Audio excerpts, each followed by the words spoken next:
I love any time that I'm able to get an active player on the show, especially when it's a big guy, especially someone that grew up outside of Philly like me. I didn't even tell him that part of it yet. It's Cesar Ruiz, one of the better interior offensive linemen in the NFL. We're talking here at the Super Bowl. No idea when I'm using this interview. I'm either skiing or I'm at a beer pong tournament or I'm doing something, Cesar. But I appreciate you coming on the show. I want to start with being from Camden. Yes, sir. I'm assuming, were you a Philly 4-for-4 guy or no? Nah. Tell me, who you got? So growing up as a kid, I was growing up as a kid, I didn't have a favorite NFL team. Okay. I didn't have a favorite NFL team, but I did like the Sixers growing up. Okay. But then I switched to the Thunder pretty fast. I like Kevin Durant. Oh. Let me see. When it came to the hockey and baseball, I like the Phillies. Nice. Hockey, I guess you could say I was Flyers, but I didn't really care for hockey that much growing up. Why not? Why don't you tell me that, Cesar? Man, because I never been ice skating to this day. Dude, I'm messing with you. I don't think there's that many black guys that like hockey that much. I was like, I saw hockey. I saw it. I used to see like the ice skating rings, and like I'm never going in here. It's funny because I've never been able to ice skate either. And but I would have loved to have been like a goon defenseman, like the guy that the enforcer. Yeah. Although I have short arms, so that might not have been ideal for me. I grew up in Reading. So Reading's like an hour west of Philly. You're on the other side of the river in Camden. So you didn't grow up an Eagles fan? No. You're just not. You just don't want to say that because you played for the Saints. No. I didn't grow up an Eagles fan. I didn't actually. It was like growing up, I was kind of like I want to be a little different. I did have a Donovan McNabb jersey. Oh, okay. It was the Eagles when they had that it's like a bright yellow and like a baby blue uniform. Yeah, you had that one? I had that one, bro. Like the throwback? Yeah, I think I was like 6 or something. I think like 6 or 7. I think I was young when I had that. But I really wasn't an Eagles fan. I just really liked football though. I guess you could say I like the Cardinals because I loved Larry Fitzgerald growing up as a kid. So I used to watch a ton of Cardinals games, but I didn't really have a set team. And I was like, hey, this is my squad. I didn't have one. So it's so funny, dude. So I grew up diehard Eagles, right? Yeah. And Randall Cunningham, who was like McNabb for me, was the Eagles' best player, and I loved him. My first 2 teams, Redskins and Cowboys. Really? So I started my second year for the Cowboys against the Eagles, and all my boys were like, dude, I can't believe you're doing this. How can you do? I'm like, dude, come on. It was hilarious. Yeah. All right, so I want to talk about a couple things. One is you left Camden. Yeah. When you were what, 10th grade? Yeah, 10th grade. To go down to IMG. Yeah. A lot of NFL guys have come out of IMG. Was that an easy decision, a hard decision? Walk me through that. I wouldn't call it the easiest decision because, you grow up and, around all your friends. You grow up around all these people, you love that you've, built relationships with. And, I got the call like, hey, you want to come to IMG? And it wasn't an easy decision until I, took a visit. I took a visit. They called me. I was like, I'm not coming here. You got to get off my phone, man. I already had offers and all that stuff in my school. And I went to IMG. I was like, oh, this is bigger than that. I was like, this is bigger than just getting some scholarship offers. This is getting me ready for the next level. Yeah. And it was an easy decision for my mom. She said, yeah, you're going. So I came back home. I practiced one more time with my team. It was like, hey, guys, I'm leaving.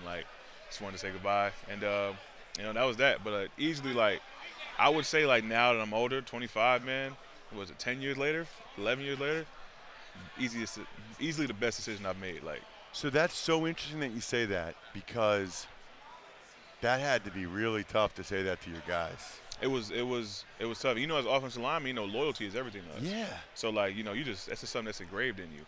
So I'm talking to my guys and obviously it wasn't all positive responses. No. Some guys wow, you really gonna leave us? I'm like, I had to tell them man, I'm telling you, because obviously I went to school in Camden, man. So it's if y'all saw what I just saw, and they're about to feed me 3 times a day, they're about to give me somewhere to sleep.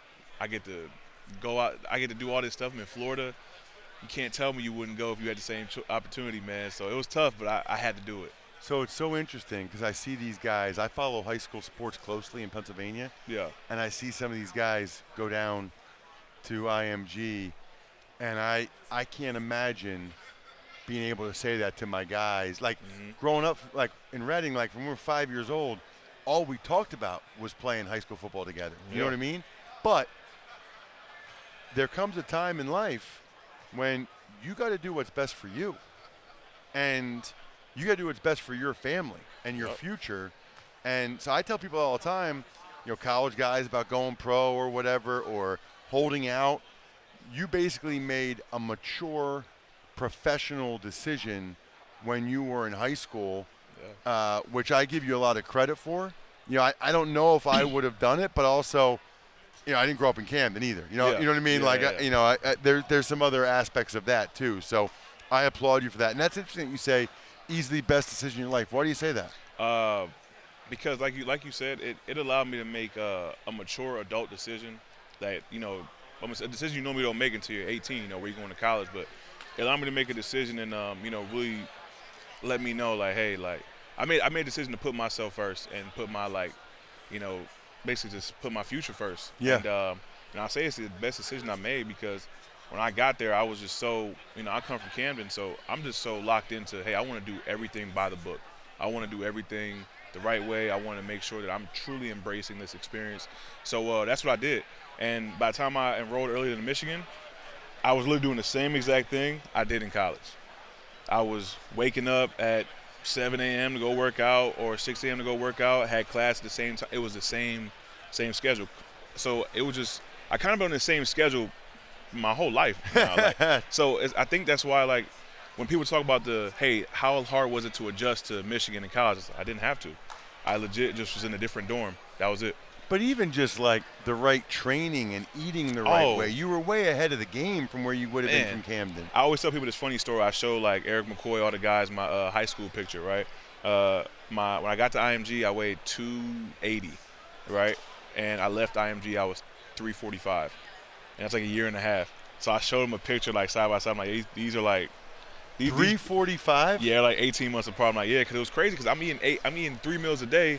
And it's like buffet style, like rice, salmon, chicken. So I'm going from the public school lunch to this buffet thing. I couldn't stop myself, man. Official visits and none helped. I was like, oh, it's going down. Dude, I can greatly appreciate that. I am with you on that. What do you weigh now? I am 315. Is that where you want to be? Yeah, I want to do something a little different this off season though. I want to get down to like 300.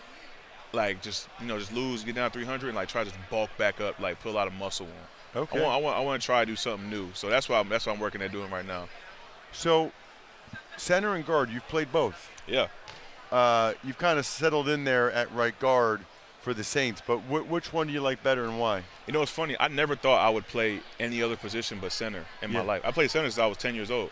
Like, Really? I played center and D tackle. And at IMG, you were center. Center. I was center my entire life. Did you play any guard at Michigan? I played guard for 3 games my freshman year, and I was just out there. I was like, all right, let's do it. Like I was out there just playing, and not anything that I kept with me. So when I got drafted, I had to play guard. I was like, there's no way. I was like, I have no idea how to do this. I said, I have no idea how to do this. So. You struggled a little bit, didn't you? Yeah, like my first. I remember your first year. I was thinking, "Ooh, I don't know about this guy." Yeah, hey, rightfully so. I was like, man, but I was just determined. But I didn't know you had never played guard. Yeah, a lot of people didn't know that though. I was. It's funny to me. Like, a lot of people didn't know that. I was like, yeah, I never played this position. And then we had the, what was it? There was that COVID stuff. Yes. So, but it took me like a year and a half, like really 2 years to really like get this guard thing down and settle into it. So now I'm just cool. In time for that new contract you got. I got it down just in time, man. So, All right, so you mentioned what you want to do different training-wise this offseason. Talk to me about where you think you can still get better. Like what aspect of your game, when you look back on this year, do you think you still have some room to grow? Yeah, I had a list of things I wanted to improve on, and then I improved on those things, and it's like, I can still improve off of the improvement. Give me a couple. Mine was my reach blocks on outside. Okay. On outside zone, I always knew I was quick to reach guys, but it was really a big emphasis on me to reach and get movement, vertical movement, and I felt like that was the area I improved. So like get on the angle. Yeah. When the guy tries to fight back over, take him. Yeah, getting my landmark and driving, and the offense we had this year was great for that. So I feel like that was something I really wanted to improve on. Okay. And I did. But I'm like, I still go back and watch the film like, hey, this is much better than the year before, and you can also build off of this and make it even better. And another thing I wanted to do was pass protection. Okay. You know, I had a goal for myself this past season, 0 sacks. I had 1. It kills me. Who was it? It kills me. It was against I hate the situation. And you know, your offensive lineman. It was against the Chargers. Okay. Fourth quarter, we're down like 3 scores, I think. Yeah, that's the worst. We're down like 3 scores. They're just teeing off. And there's like a You don't know if minute- it's a game or if it's one-on-one. There's a minute 30 seconds left. I'm like, I mean, a miracle, like something crazy has to happen for us to win this game, right? Like, or to even get back in it. So here we are in 2 minutes, and you know, I've been blocking. It was against Puna Ford, and he's in a 2-eye, and I sat down, you know, went to go punch him in a 2-eye, and he did a spin move. Hasn't shown a spin move all year. A spin move from a 2-eye outside spin to your right hand? Yeah, so it was like one of those things like. So you stepped down inside, bam, and he spun that way, and he got your right elbow. Yeah, and I was like, that's one of those things where you're like, yo, these guys are just trying anything. Like, they just doing anything now. You know what I'm saying? So I was like, I was like, please don't do it. I was, oh God, and that was the only sack this year, and I'm that's mad. tough. My whole thing was to always not let a guy beat me with his best move. That's tough if like a guy beats you with something you've never seen. Never seen. I was like, you know what, man? Out of all the guys that give up a sack to, Puna Ford too. Yeah, all the guys. He did some good things towards the end of the year, man. Yeah, because I think about this. I'm like, I tell people I give up 1 sack this year. And you think about all the guys I played. Yeah, you know what I'm saying? I'm like, no, it wasn't. It was Puna Ford. Not. He's a good. Don't get me wrong. Puna Ford's a good player. Don't get me wrong, but like everybody thinks, oh, who was it? Jalen Carter or something. Like, no, it was Puna Ford, man. He got me. Like, he got me real good too. Hats off to him. Like, he cooked me with that move. Like, he cooked me. All right, I want to talk to you a little bit about Trevor Penning. Yeah.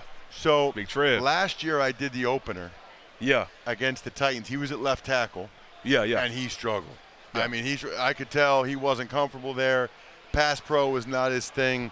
This year, you guys had some good things going in the run game. So I never thought blocking people was fun. I thought like trying to kill dudes was fun, right? Yeah. I have a healthy respect for how Penning plays the game and gets after it. What do you guys say to him? What do the coaches say to him? Because he's up there among the nastiest guys in the league. 100%. I think, me personally, I think Trevor's one of the best run blocking tackles like in the league. I think he's one of the best. I don't know the ranking, but he's one of the best because he's so physical. He's so nasty at the point. He's of attack. athletic too. Very athletic. He looks athletic in run blocking. Pass blocking at times he looks stiff. It's like it's a weird dichotomy. You know what I mean? Yeah. It's just like I said, you just learn the position. You know, move from left side to right side. But like even in pass pro, I think he did improved so much in pass pro. And this is my first season playing next to him. But what we say to Trev, because when he was his rookie year, second year, Trev was like, I'm going out here to kill people, and that's what I'm going to do. I'm going out here to kill people, right? And we're like, hey, but you got to do it within the whistle. You got to be smart with it now. So now he's figured that out. Like, he's figured out, like, hey, I'm going to go punish this dude and get them to throw a flag. Yes. Like, he's got that down, and he loves it. Like, it's crazy. We run an outside zone to the left, like a 19, and Trevor just has a sift to like a safety, and I cut off my 2-eye, and then I just look on film, and somehow Trevor's all the way on the left sideline, like hitting the safety. I'm like, what's going on? He's not. I don't know how you get all this energy, but I love it. You know what I'm saying? But he's a dog, man. Like, and he's really getting comfortable with that role and really embracing everything right now. So, yeah, man, I'm proud of him. All right, so we're talking here at the Super Bowl. It sounds like Kellen Moore is going to be your next head coach. Nothing's announced. He says he's not talking about it till after the Super Bowl. Have you reached out to any of your guys yet in Dallas or the Chargers or the Eagles to like get any thoughts on Kellen Moore yet? No, because you're waiting until you hear it official. Yeah, to be honest, I find out like you know how you just told me. I find that out from like other people. Oh yeah, my Instagram. People always think we know. I find out on social media. Yeah, my Instagram, my TikTok is like telling me.